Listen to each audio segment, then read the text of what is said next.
Bonjour à tous et bienvenue dans un nouvel épisode du podcast Under the Crown. Ça fait méga longtemps que j'ai pas dit ça. Je crois que le dernier podcast que j'ai posté c'était il y a 3-4 mois, quelque chose comme ça.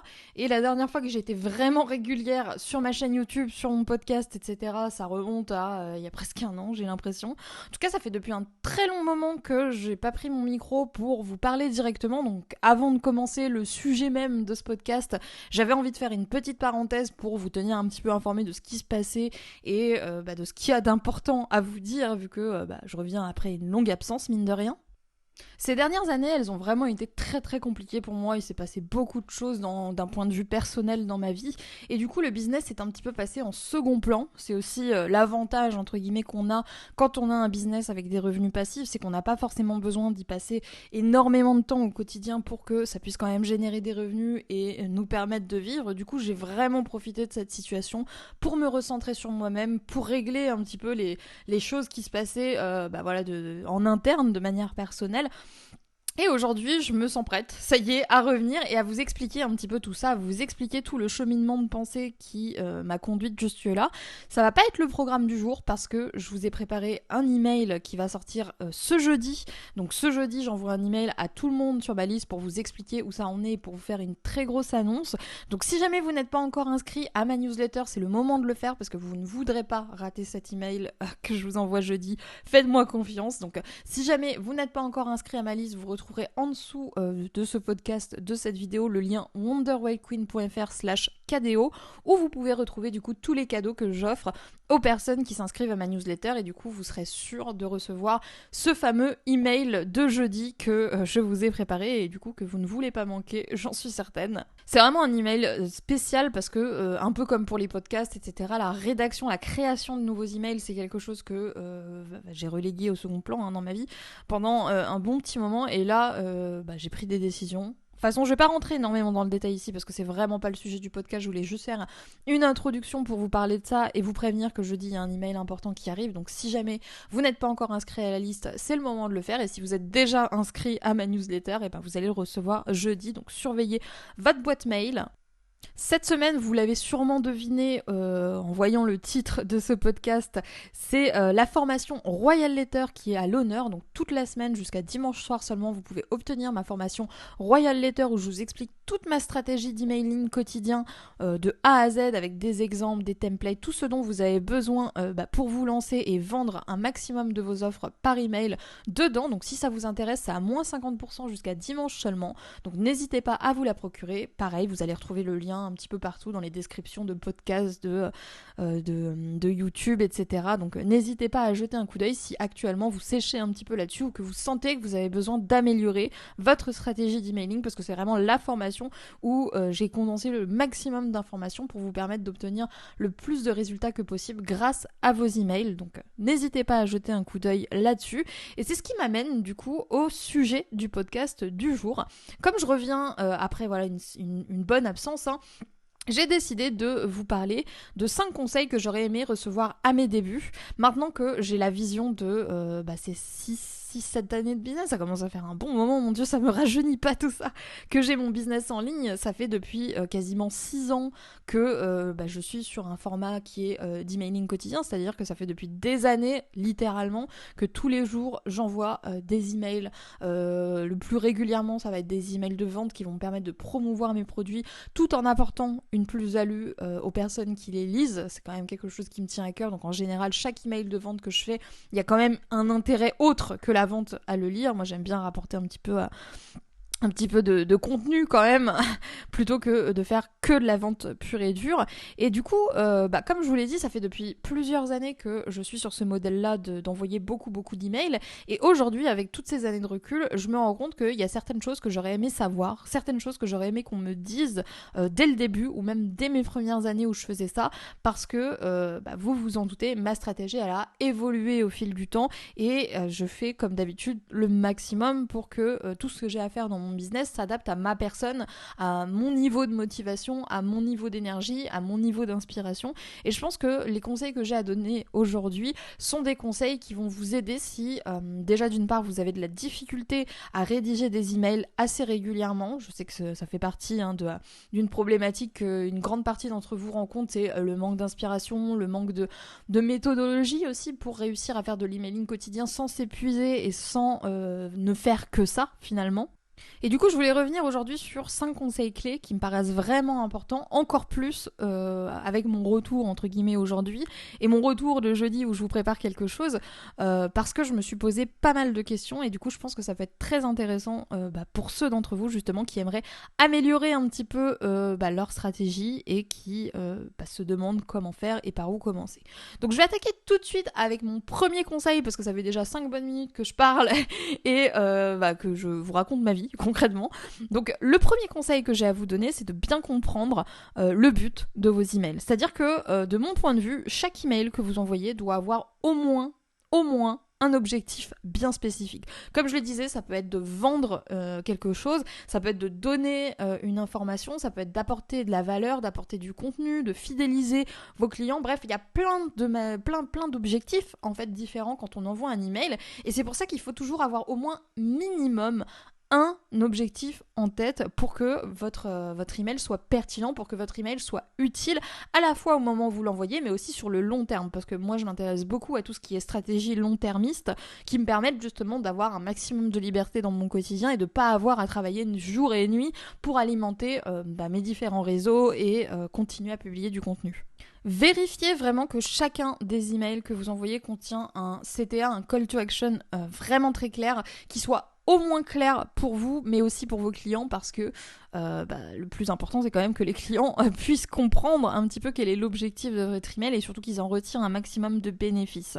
Quand je disais, il faut au moins un objectif minimum, c'est aussi parce que vous pouvez avoir plusieurs objectifs avec un seul email. Comme je vous le disais un petit peu plus tôt dans le podcast, moi j'aime bien envoyer des emails de vente parce que forcément c'est ce qui me permet de faire des ventes et de prévenir les gens qu'il y a une promo en cours et pourquoi la promo est intéressante et pourquoi mon produit vaut la peine d'être acheté, d'être regardé, etc.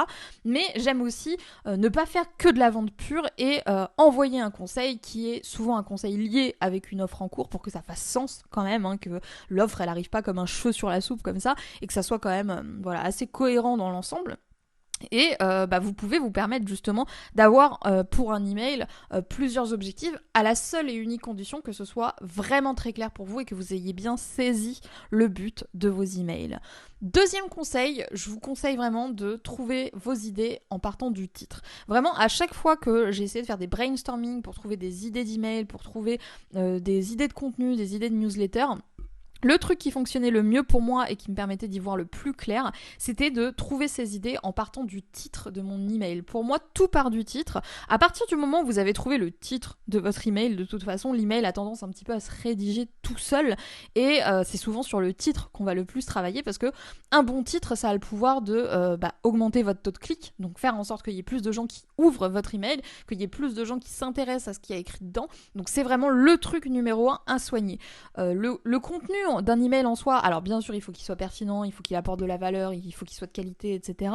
Mais ça reste, de mon point de vue, ça reste un avis personnel, beaucoup moins important que d'avoir un excellent titre et il faut vraiment pas hésiter à retravailler votre titre pour vous assurer que ce soit le titre le plus j'ai envie de dire clickbait possible, le titre qui aura le plus de résultats, qui vous donnera en tout cas le plus de résultats et qui donnera au plus de gens l'envie de l'ouvrir. J'espère que cette phrase était française. Je ne sais toujours pas construire des phrases en entier en podcast. Ça, c'est quelque chose qui ne se perd pas. En tout cas, ce principe de réfléchir à une liste d'idées de titres d'email, c'est vraiment un petit peu mon hack pour trouver un maximum d'idées de contenu, un maximum de contenu email notamment, parce que d'après moi, c'est vraiment à partir de là que tout part.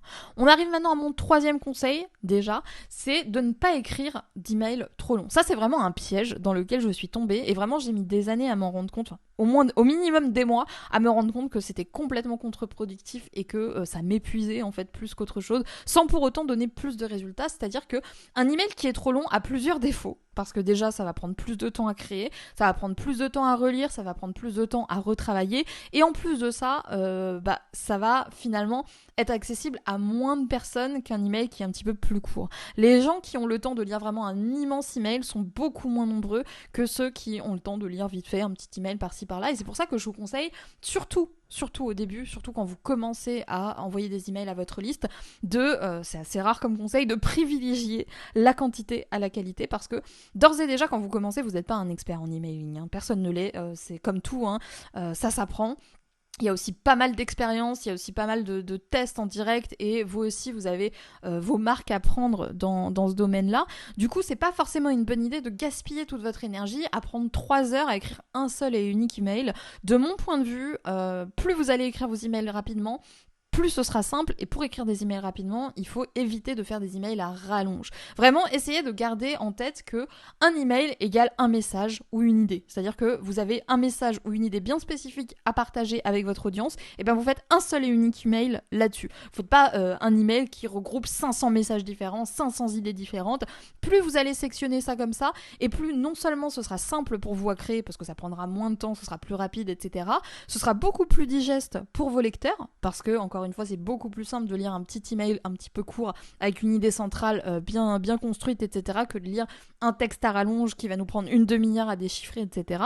Et l'avantage énorme aussi que vous avez, principalement aussi si vous suivez un petit peu le même modèle que moi, c'est-à-dire que vous réutilisez d'anciens emails qui ont bien fonctionné, etc., vous allez pouvoir les améliorer de manière incrémentale, c'est-à-dire faire une petite modification à chaque fois que vous renvoyez cet email. À chaque fois que vous renvoyez un email, vous le relisez, vous essayez de le repeaufiner, etc., de retirer ce qui n'est pas nécessaire, de rajouter éventuellement des petites phrases, de corriger éventuellement des petites fautes, etc.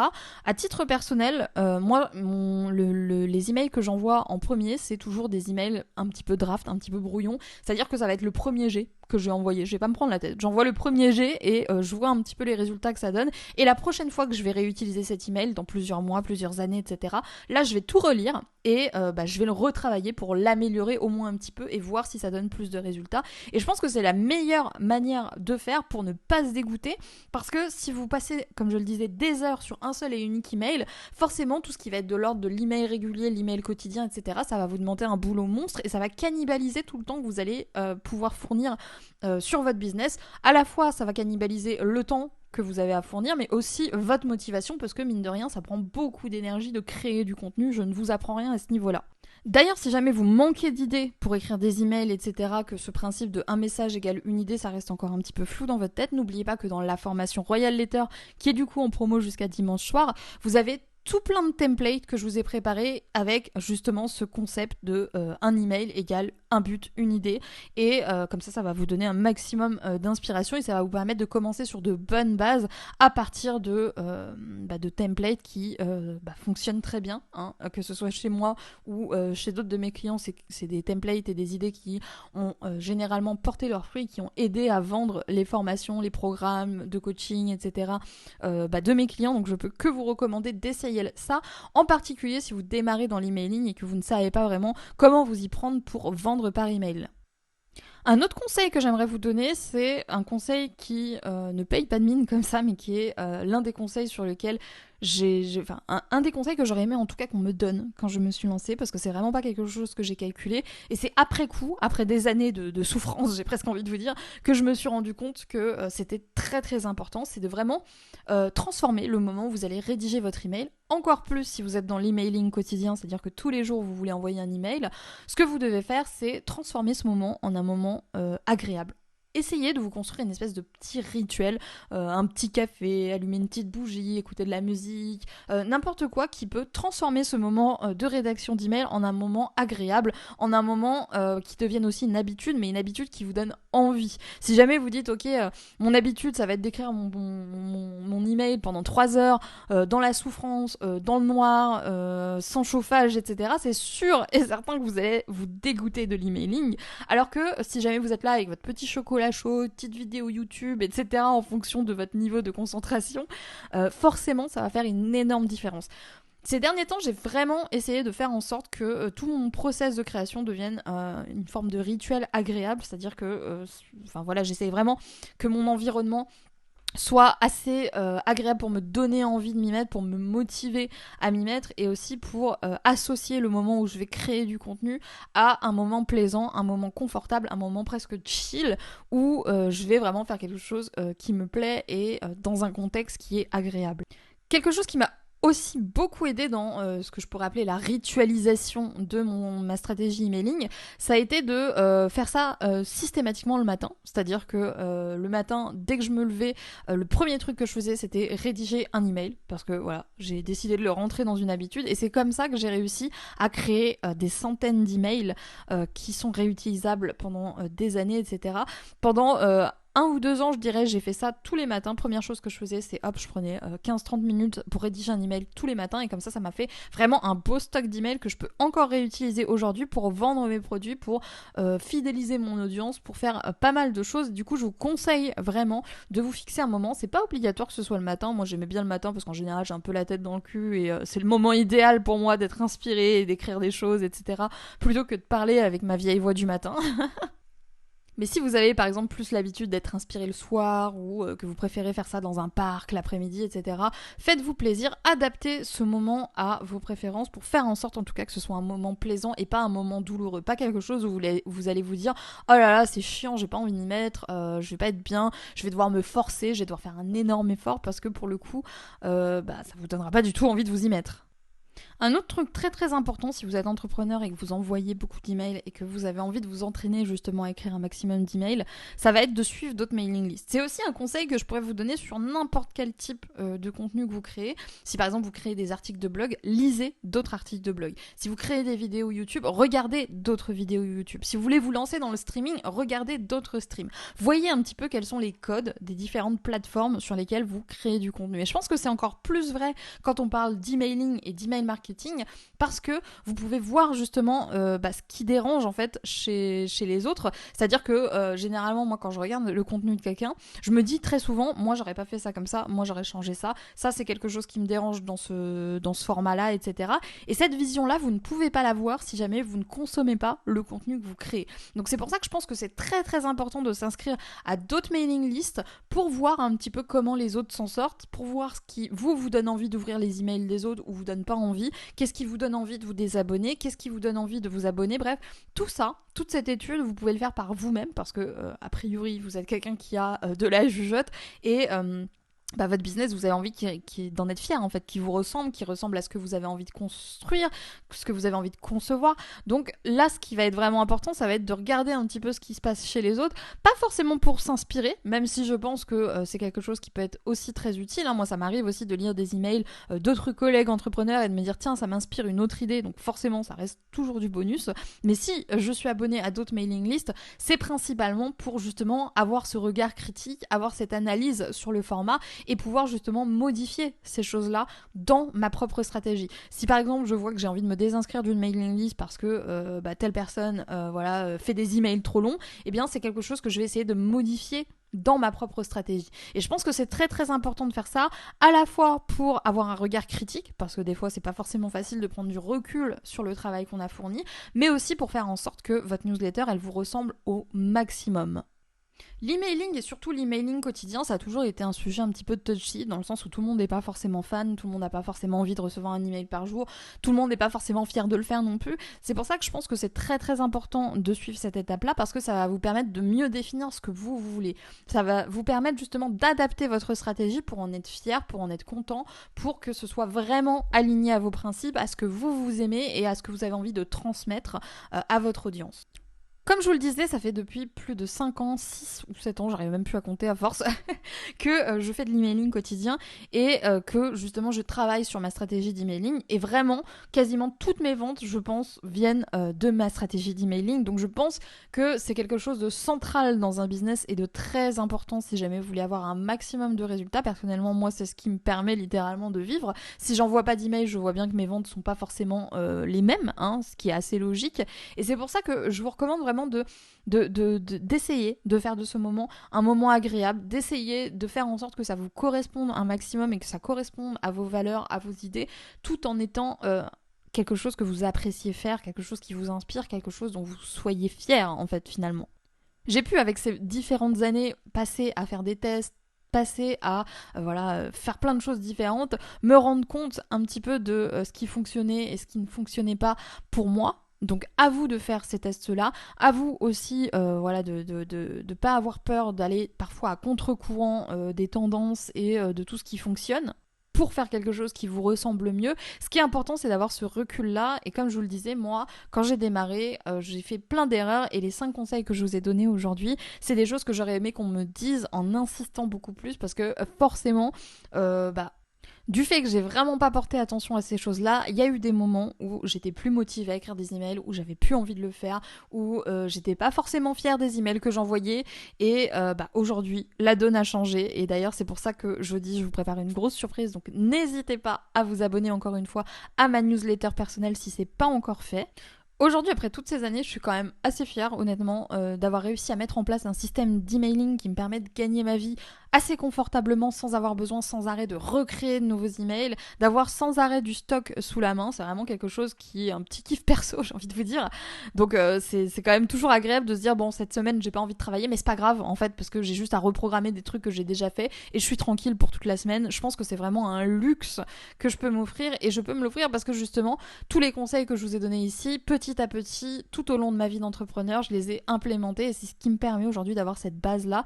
Et je pense que si jamais vous avez envie de créer un business et de faire grandir aussi votre business, c'est l'une des meilleures choses sur lesquelles vous concentrer.